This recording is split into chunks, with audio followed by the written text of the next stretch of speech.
தந்தை மகன் தூயாவியாரின் பெயராலே ஆமென். இறையிறக்கத்திலே நாள் ஜெபம். குணமாக்கும் ஜெபம். இயேசுவே, உம்முடைய தூய ஆரோக்கியமான திருரத்தம் என்னுடைய நலிவுற்ற உறுப்புகளுக்குள் பாய்வதாக. உம்முடைய தூய ஆரோக்கியமான திருவுடல் என்னுடைய பலவீனமான ஆரோக்கியமற்ற உடலை உருமாற்றுவதாக.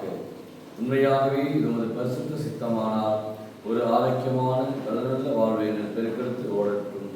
ஆமென். சமர்ப்பண ஜெபம். ஆண்டவரே, என்னையும் என் குடும்பத்தாரையும் மிகவும் நெருக்கமானவர்களையும் நற்கருணையாளர் இயேசு கிறிஸ்துவின் திரு இருதயத்திற்கும் அன்னை மரியாவின் அமர்ப்பு இருதயத்திற்கும் ஒப்புக் கொடுக்கிறேன். எங்கள் வாழ்வை புனிதப்படுத்தி புதுப்பித்து சுகமாக்கி எங்களுக்கு அற்புதங்களை தாரும்.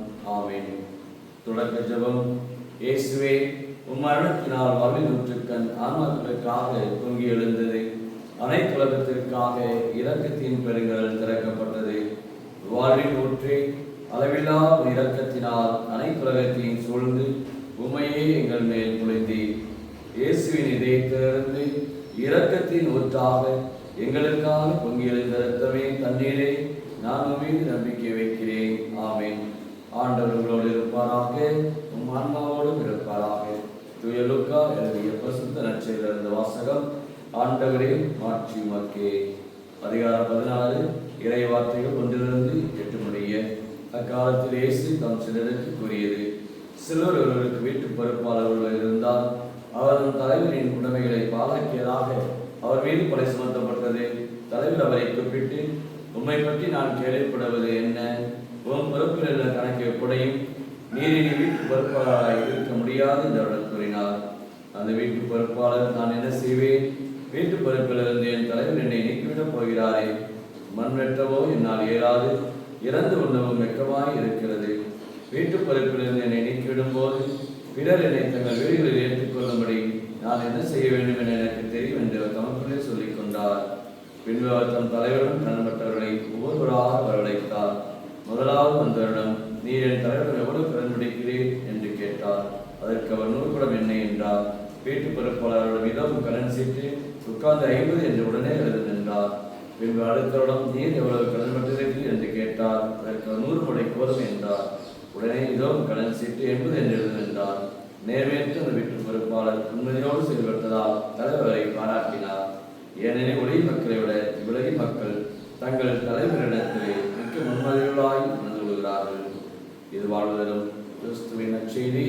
கிறிஸ்துவே உமக்கு புகழ். இயேசுவில் பிரியமான சகோதர சகோதரிகளே, நவம்பர் மாதத்துடைய இந்த முதல் வெள்ளிக்கிழமையிலே இன்றைக்கு நாம் அனைவருமே ஒன்று கூடி வந்திருக்கின்றோம். ஆண்டவர் அன்பானவர், இரக்கமுள்ளவர். ஆண்டவர் நம் ஒவ்வொருவரையுமே ஆசீர்வதிக்கின்றார்.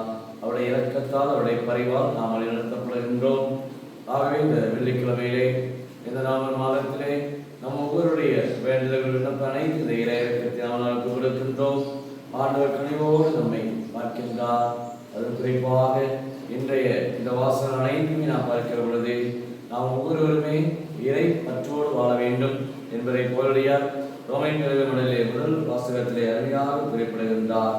நாம் அனைவருமே கடவுளுடைய இந்த நற்செய்தியை அறிவிப்பதே நமக்கு அது குருத்துவ பணியாக, இறை வாழ்வாக நமக்கு இருக்கிறது என்பதை குறிப்பிடுகின்றார். அவரை நற்செய்தியை அறிவிப்பதே என்னுடைய கடமை என்பதையும் குறிப்பிடுகின்றார். அவருடைய வாழ்வால், அவருடைய செயலால், எண்ணங்களால் தன்னுடைய வாழ்விலை கிறிஸ்துவை ஆட்கொண்டவராக தன் வாழ்நாளிலே நற்செய்தியை அறிவித்தார். இறை பற்றோடு வாழ்ந்தார். நற்செய்தியை அறிவிப்பதே என்னுடைய நோக்கமாக இருந்தது என்று சொல்லுகின்றார். அந்த அளவுக்கு தன்னுடைய வாழ்விலே கடமைகளை பொறுப்போடு ஆற்றியவர்தான் பவுலடியார். ஆகின்ற நற்செய்தியை நாம் பார்க்கிற பொழுது தன்னுடைய கடமையிலிருந்து தவறுகின்றார். தன்னுடைய குற்றப்பலியிலே வாழ்கின்றார். மீண்டும் மீண்டும் தவறு செய்து கொண்டிருக்கின்றார். இதை பார்க்கிற பொழுது தலைவர் அவரை சாடுகின்றார். என்று பொறுப்பை கணக்கை கொண்டது என்னை காட்டிட்டு சொல்கிற பொழுது மீண்டும் அவர் யோசிக்கிறார், என்னால் இறந்து உண்ண இயலாது, என்னால் ஒன்றும் செய்ய இயலாது. ஆகவே மீண்டும் அந்த தவறை செய்கிற பொழுது அவர் முன்மதியோடு செய்கிறார் என்று சொல்லுகின்றார். இது நிறைய மக்களுக்கு இந்த இறைவார்த்தை பகுதியானது என்ன? தலைவர் விளக்கம் சாடுகின்றார், பிறகு அவரை பாராட்டுகின்றார், முன்மதியோடு இருக்கிறார் என்று சொல்கிறார் என்று. அதைத்தான் நாம் கடைசி வரையிலே பார்க்கிறோம். ஒளியின் மக்களை விட இவ்வுலகின் மக்கள் தங்கள் தலைமுறையிலே மிக்க முன்மதிகளாய் நடந்து கொள்கிறார்கள். இதை நாம் பார்க்கிறோம். இவருடைய இந்த ஒரு தவறு செய்வதற்கு இவ்வளவு முன்மதியோடு இருக்கிறார் சொன்னால் நாம் நல்லது செய்வதற்கு இதை விட அதிகமாக முன்மதியோடு இருக்க வேண்டும் என்பதை ஆண்டவர் நமக்கு இன்றைக்கு சுட்டி காட்டுகின்றார். இவரை போல நீங்கள் இருங்கள் என்று சொல்லவில்லை, மாறாக அந்த முன்மதியை ஒரு விவேகத்தை எவ்வாறு செயல்படுகிறார், கணித்து செயல்படுகிறார், பொறுப்போடு செயல்படுகின்றார், தன்னுடைய எதிர்கால வாழ்வை கணிக்கின்றார். அதைத்தான் ஆண்டவர் அந்த முன்மதி என்று சொல்லுகின்றார். ஆகவே நாம் இப்படி தவறாக நடக்க வேண்டும் என்று ஆண்டவர் நம்மை சுட்டி காட்டவில்லை, மாறாக நாம் நல்லது செய்வதற்கு இன்னும் அதிகமாக முன்மதியோடு இருக்க வேண்டும், நல்ல உறவோடு வாழ்வதற்கு இன்னும் நாம் அதிக முன்மதியோடு இருக்க வேண்டும். வார்த்தையில் அள்ளி கொட்டி உறவை சிதைப்பதல்ல. நிறைய உறவுகள் சிதைக்கப்படுகிறது, நிறைய குற்றங்கள் பாவங்கள் இன்னைக்கு அனைத்துமே மனிதனை சின்னாபின்னமாக்குகிறது. ஆனால் கவனத்தோடு இருங்கள், பொறுப்போடு இருங்கள், முன்மதியோடு இருங்கள் என்பதை உணர்வையாக நமக்கு சொல்கின்றார். ஜெபிப்போமா? அன்பின் பரலோக பிதாவே, அப்பா இயேசுவே, இறையிறக்க இந்த நவநாளிலே உம்முடைய அன்பு, உம்முடைய இரக்கம், உம்முடைய பரிவுகளை ஆட்கொள்வதாகும். நாங்கள் உண்மையோடு நடப்பதற்கு, நல்ல வேலை செய்வதற்கு எங்களுக்கு தேவையான உடைய கிருபை ஒளியின் மக்களை விட உலகின் மக்கள் இவ்வளவு வேகத்தோடு உண்மையோடு இருக்கிறது போல நாங்கள் ஒளியின் மக்களாக இன்னும் அதிக ஆர்வத்தோடும் அதிகமாக அன்பு செய்வதையாக நீர் எங்களை அன்பு செய்கிறேன். யோவான் 4 அதிகாரம் 6 முதல் அந்த 10 அருமையாக சொல்லுகின்றேன். இந்த திருமணத்திலே இதோ நான் உங்களை அன்பு செய்கின்றேன், கடவுள் அன்பாக இருக்கிறார், நாங்கள் மீது அன்பு செலுத்துகிறோம். அன்பு அல்ல, மாறாக கடவுளே நம்மை தேடி வந்து அன்பு செய்கிறார். எங்களுடைய இயேசுவே, இரக்கமுள்ளவராக இருக்கிறேன், கருவுள்ளவராக இருக்கிறேன், அன்புள்ளவராக இருக்கிறேன். இந்த நாளை நவம்பர் மாதத்தை ஒப்புக்கொடுக்கிறோம். இறந்ததற்காக ஜெபிக்கிற இந்த மாதத்திலே எங்களை அன்பு செய்தவர்களை நாங்கள் நன்றியோடு நினைக்கிறோம்.